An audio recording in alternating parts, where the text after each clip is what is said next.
Hi friend, how are you? This is my first video here in this platform. For today we have a great topic.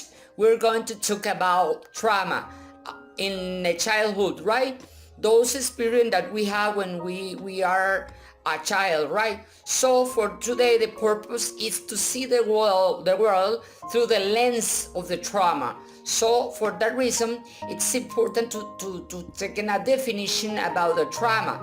And so we had first traumatic events. A traumatic event, could be a person experiences or to be witnesses or to confronted with actual or a threatened death or a serious injury of the threat to the physical integrity of oneself of other, right? Those things includes a response of intense fear, helplessness, or horror, right? And can be resolved from a private or a public expression, right? Right. But going to direct to the target, right? Trauma occurs when an external event overwhelms a person's coping responses, right? So there are a severe or a chronic trauma that can have lasting adverse effects on physical, psychological, and social well-being, right? So trauma is prevalent at least for 50 in general population. Have at least one traumatic event, the 50% in population, right? So could be have a traumatic event. More than 25 have two or more traumatic experience. In the human service field, the majority of the population served have a traumatic events, right? So well, according to the psychological aspects, trauma can result from the adverse childhood experiences or could be a natural disaster, maybe an accident, or interpersonal violence or war, or could be when you are a witness of the violence in your family, right? Could be an early, severe, or chronic trauma that can be affect the brain, which can result in behaviors and emotions that appear maladapted, right? So many difficulties that you have, for example, in school. So trauma has an extremely high correlation with poor health and social outcome, right? So why do I need to understand trauma? That is a good question. Well, because there nearly 1 or 3 adolescents have been physical or maybe sexually assaulted by the age of 16 in the United States, for example, or violent crime victimization in youth is twice as high as that for adults. Or maybe the rates of PTSD. What does it mean, PTSD? Well, it's post-traumatic stress disorder. Well, the rates of PTSD among adults who were formerly placed in foster care was found to be twice as high as in rates in the U.S. war veterans. Imagine that, right? That is not easy, right?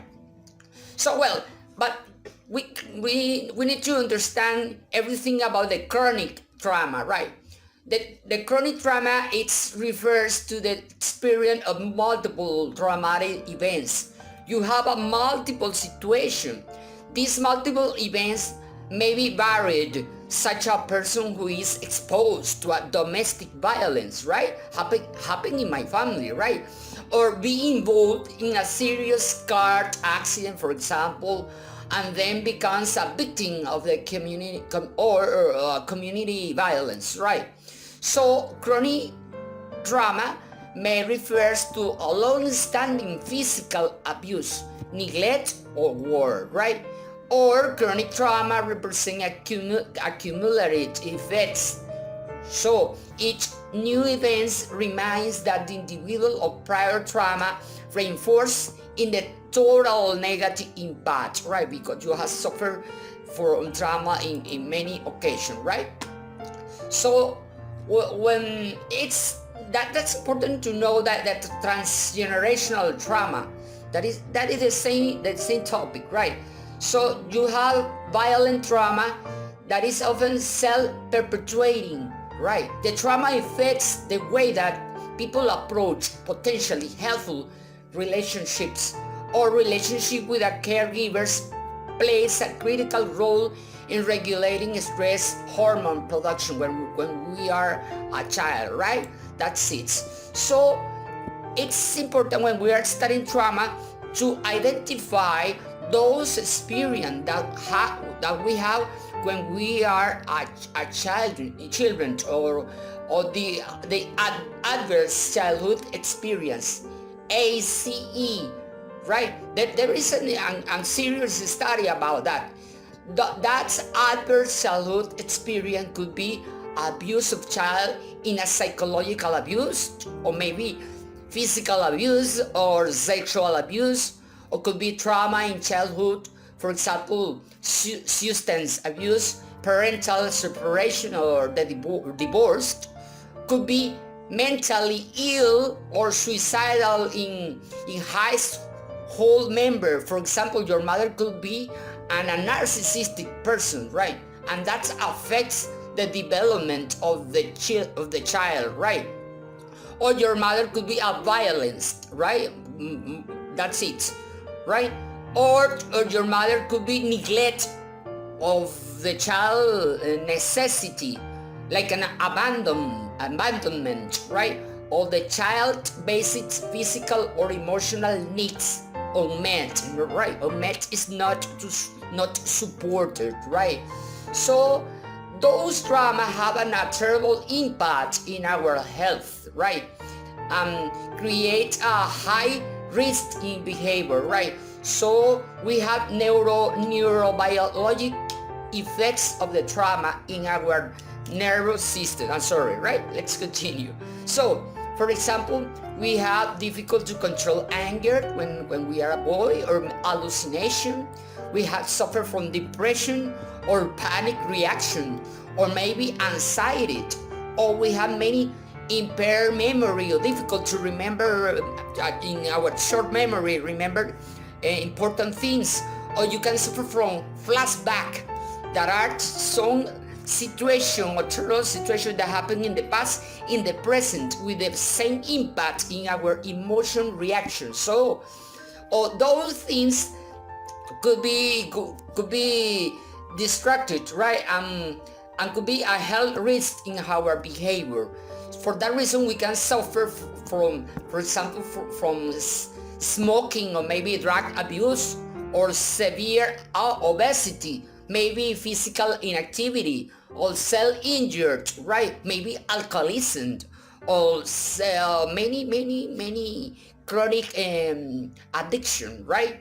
Or maybe sexual transmitted disease, or eating disorder that is so common in those traumatic events, or maybe perpetrated a domestic violence, right?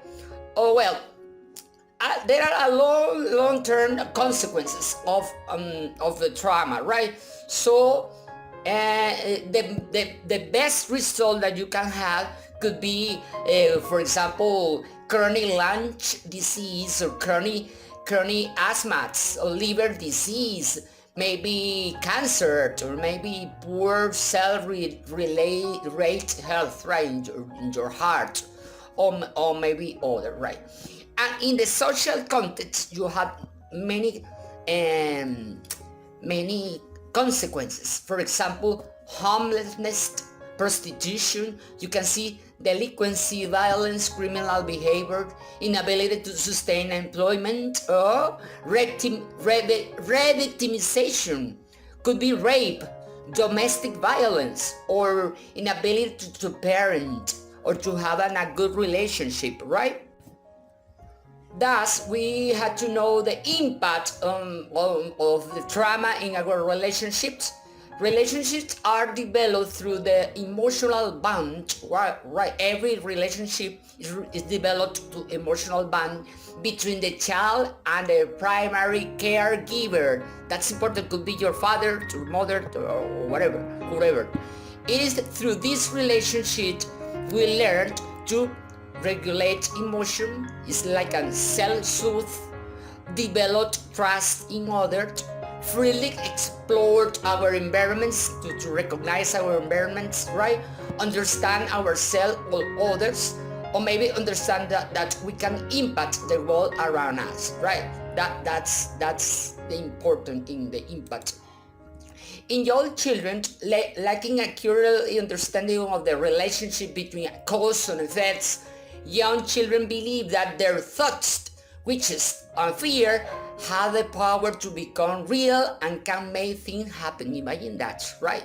So young children are less able to anticipate dangers or to know how to keep themselves safe because they are children, of course, and so are particularly vulnerable, right, to the effects of the exposure to trauma. Children may blame themselves of their parents for not preventing frightening events or not being able to change outcome, right?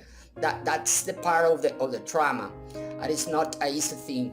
In young children, you can see separation anxiety or clinginess toward teachers or primary caregivers, or regression in previous mastered stage of development, right? Like a baby talks, bedwetting, toiling accidents, and so on, right? The lack of developmental progress, right? Or recreating the traumatic events, repeatedly talking about playing out, or maybe another events, right? In young children is more or less the same thing according to the age or their age.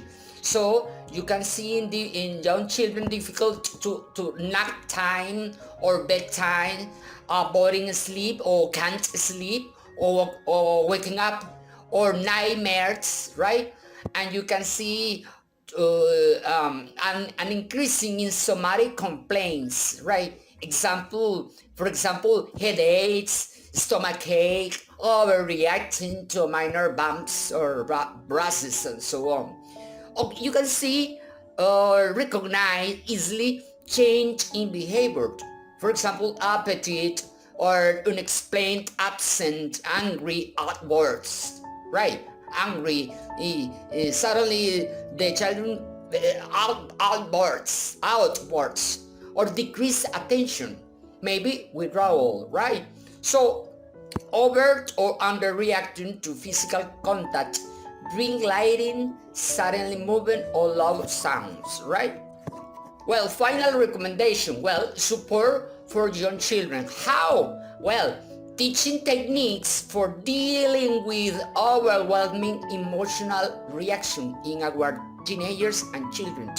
Another one could be helping the child verbalize feeling rather than engage in an inappropriate behavior.